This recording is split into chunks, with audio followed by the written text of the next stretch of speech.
त्यांच्या दोघांची आज निवड झाली आणि काँग्रेस पक्षातर्फे या दोघांचं अभिनंदन करतो. आणि अमरावती शहराच्या विकासासाठी तुम्ही दोघेही लोक काम करणार. विकासामध्ये मी तुमच्या सोबत राहू आणि शहराच्या विकासासाठी सोबत राहू.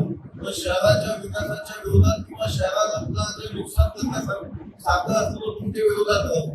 दुसरं माझी एक अजून विनंती आहे, आपण या विश्वरत्न डॉक्टर बाबासाहेब आंबेडकर समाजाचं नाव दिलं आहे, पण तुम्ही डॉक्टर महामानव डॉक्टर बाबासाहेब आंबेडकरांचा जो फोटो आहे तो मधात लावला पाहिजे, तो खुंट्यात लावला.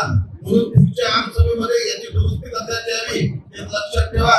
म्हणजे विश्वरत्न डॉक्टर बाबासाहेब आंबेडकरचं नाव देतो तुम्ही फोटो खुंट्यात लावला, हे सुटणारा विषय नाही आहे. म्हणून पुढच्या आमसभेमध्ये हे बाबासाहेबांचा फोटो आम्हाला इथं पाहिजे.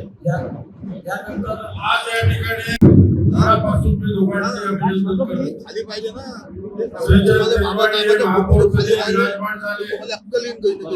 गेल्या 4 वर्षापासून प्रशासकीय राजवटीमध्ये आता अध्यक्षांच्या माध्यमातून निवडणुका झाल्या आणि एकदा देशवारीजी महापौर म्हणून या सभागृहामध्ये विराजमान झाले. त्यांचं मनापासून अभिनंदन. या महानगराच्या विकासासाठी तुम्ही कर्तव्यदक्ष म्हणून पुढच्या काळामध्ये काम केलं पाहिजे. विकासाच्या कामाच्या दृष्टीने आम्ही तुमच्या सोबत आहे, परंतु विकासाच्या कामामध्ये दिरंगाई केली तर तुमच्या विरोधात आमची भूमिका राहणार आहे. आवर्जून हे शब्दप्रयोग महत्वाचे आहे ते लक्षात ठेवा अशी आपल्याला विनंती आहे. आणि एक नव्या उमेदीचा तरुण पोरगा जिजाऊ चळवळीत काम करणार सचिन पेंटे हा उपमहापौर म्हणून आज या ठिकाणी विराजमान झाला. आम्हाला मनापासून आनंद आहे. दोन्ही पदाधिकारी अगदी व्यवस्थितरित्या या सभागृहाचं कामकाज करतील ही त्यांच्याकडून अपेक्षा आहे.